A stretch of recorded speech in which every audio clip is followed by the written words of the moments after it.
हम यही विनती करते हैं, हम यही प्रार्थना करते हैं कि भगवान आपको कोटि कोटि प्रणाम। जिस घर में सुख है, समृद्धि उसी घर में आती है। हम आपको चाहिए कि प्रातः काल उठें, अपने हाथों के दर्शन करें और हाथों को देख करके विनती करें कि इन हाथों से हम सेवा कर सकें, इन हाथों से हम कुछ पुण्य कमा सकें, इन हाथों से हम किसी बेसहारे का सहारा बन सकें। प्रातःकाल जब उठते हैं तो सबसे पहले माँ पृथ्वी की पूजा करो, माँ पृथ्वी को प्रणाम करो कि माता प्रथम पग, पहला पैर मैं माता स्पर्श कर रहा हूँ। हे माता रानी, आपने मुझे आशीर्वाद दे करके जो भी कार्य करने के लिए मैं निकलूँगा वही कार्य मेरा सफल होगा। प्रातःकाल जब आप लोग उठेंगे तो माता पिता के चरणों में वंदना करें कि धन्य है हमारे माता पिता जिन्होंने हमें जीवन दिया है, धन्य है हमारे मातृ पितृशक्ति जिन्होंने हमें इस संसार में बुलावा दिया है। इंसान के 5 गुरु है। पहला गुरु माता है, जिसने 9 महीने तक कोख में बिठा के रखा है, 9 महीने का पालन किया है और 9 महीने में ये देखा कि मेरे बेटे को कुछ ना हो, मेरे बच्चा बिल्कुल सुरक्षित तरीके से धरती माता पे आ जाए।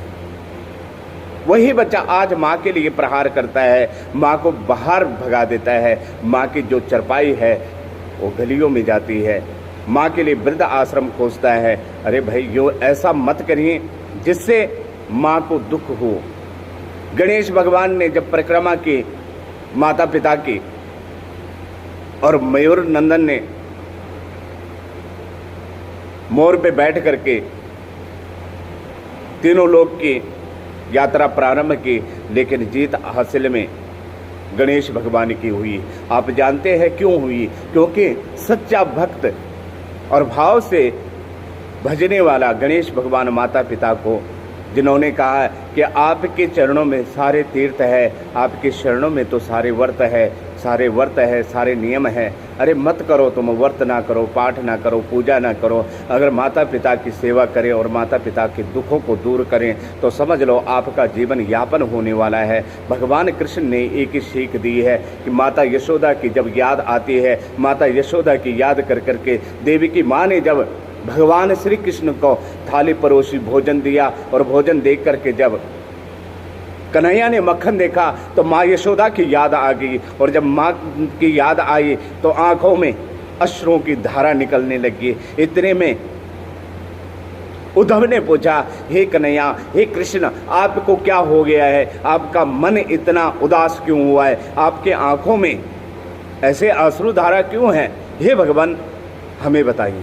भगवान ने कहा कि मेरे को जितना मैं गोपियों को याद कर रहा हूँ, माँ यशोदा को याद कर रहा हूँ, उतना ही गोपियाँ मुझे याद कर रही है, उतनी ही माँ यशोदा मुझे याद कर रही है। ध्यान रखना, माता पिता की सेवा से बड़ा कुछ नहीं है। भगवान ने भी माता पिता की सेवा के लिए जन्म लिया है। भगवान राम जी ने भी माता पिता की शरणों में आकर के अपना जीवन और हम सब का जीवन कृतार्थ करने के लिए हमें दिखाया है कि सद्मार्ग पे चलो, सदुपयोग करो। और कहते हैं इसी करके मर्यादा पुरुषोत्तम कहा गया है, जिन्होंने पिता का वचन भी अमिथ्य नहीं जाने दिया। कहते हैं कि रघुकुल रीति सदा चली आवे, प्राण जाए पर वचन न जाए। माता पिता सबसे बड़े हैं, उनकी सेवा करें। माता पिता के चरणों में कोटि कोटि नमन है, कोटि कोटि प्रणाम है। वीडियो को लाइक करें, सब्सक्राइब करें। जितने भी हमारे यूट्यूबर हैं वो सभी के सभी चैनल को लाइक, सब्सक्राइब और बेल आइकॉन जरूर दबाएं। जय श्री राम।